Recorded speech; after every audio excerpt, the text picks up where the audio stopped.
तो दोस्तों हमारा प्रश्न है, पाइला के पाचन तंत्र का सचित्र वर्णन कीजिए एवं पाइला के बकल मांस पर टिप्पणी लिखिए। तो ये दोनों क्वेश्चन मैं आपको कंप्लीट करवाऊंगी आज।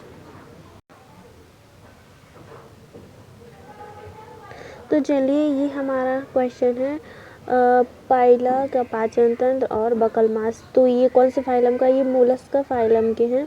तो इसी में हमारे 2 क्वेश्चन कंप्लीट हो जाएंगे। तो पाइला का डाइजेस्टिव सिस्टम 2 पार्ट में कंप्लीट होता है। First alimentary canal and second digestive gland. तो ये हमारी एलिमेंट्री कैनाल, पाइला की एलिमेंट्री कैनाल एक लंबी कुंडित एवं मुड़ी हुई नली के रूप में होती है। ये माउथ से शुरू होकर एनस में समाप्त होती है।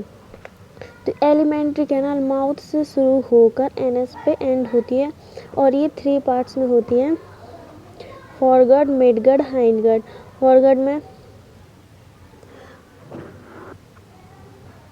फॉरगर्ड में हमारा माउथ, बकल मांस एंड रेडियोला आ जाता है। फॉरगर्ड मतलब आगे वाला भाग, मिडगर्ड मतलब मध्य का, हाइंडगर्ड मतलब लास्ट वाला भाग, एनस वाला। तो फॉरगर्ड एलिमेंट्री कैनाल के फॉरगर्ड वाले भाग में माउथ, बकल मांस एवं रेडियोला शामिल होता है।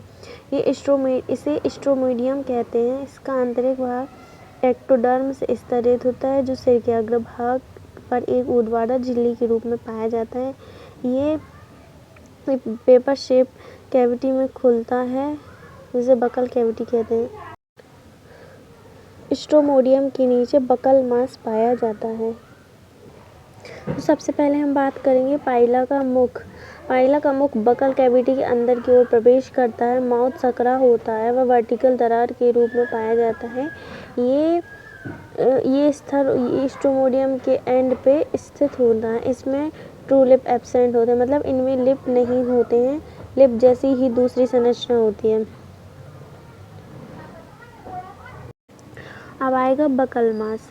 तो बकल कैविटी के अंदर कई सारी संरचनाएं होती हैं जो कि एक मांस बनाती हैं, जिसे बकल मांस कहते हैं। अभी हम आपको इसका डायग्राम भी दिखाएंगे।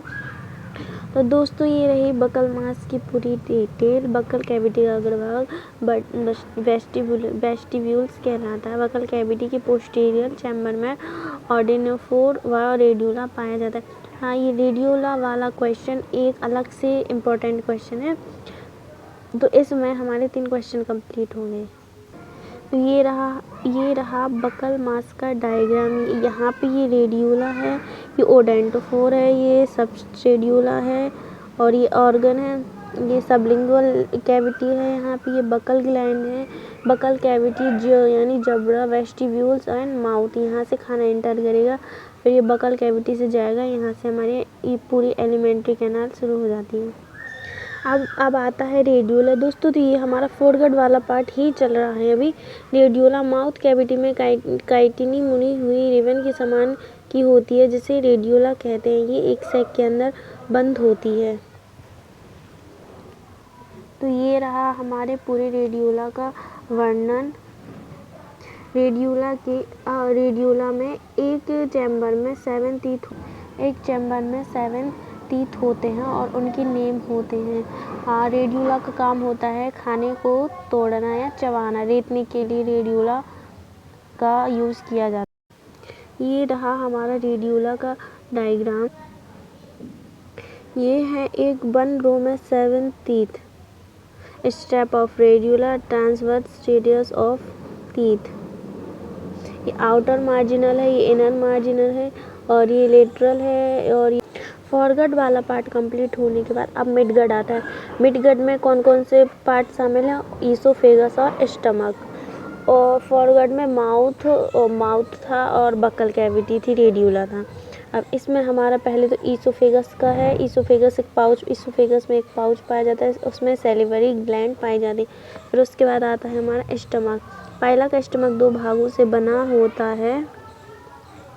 तो ये रहा हमारा पूरा स्टमक का। देन आता है हमारा हाइंडगर्ड। इसमें सिर्फ रेक्टम होता है। ये एलिमेंट्री कैनाल का सबसे लास्ट वाला भाग होता है, जिसे पश्च भाग भी कहते हैं।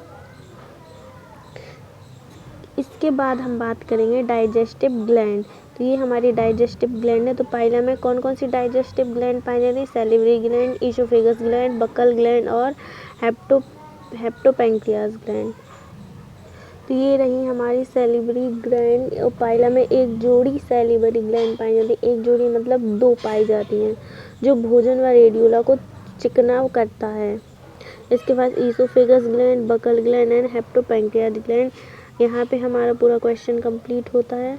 तो दोस्तों मैंने अभी आपको जो कुछ भी पढ़ाया है ये उसका पूरा हेडलाइन है, ये मैंने आपको शॉर्ट में बताया है। और ये रहा हमारा पाइला की डाइजेस्टिव सिस्टम का डायग्राम। आप इसको एग्ज़ाम में ज़रूर बनाएं अगर ये क्वेश्चन आता है, और बहुत अच्छे से बनाएं, एकदम साफ। आपको बहुत अच्छे मार्क्स मिलेंगे। थैंक यू दोस्तों, मिलते हैं अगली वीडियो में।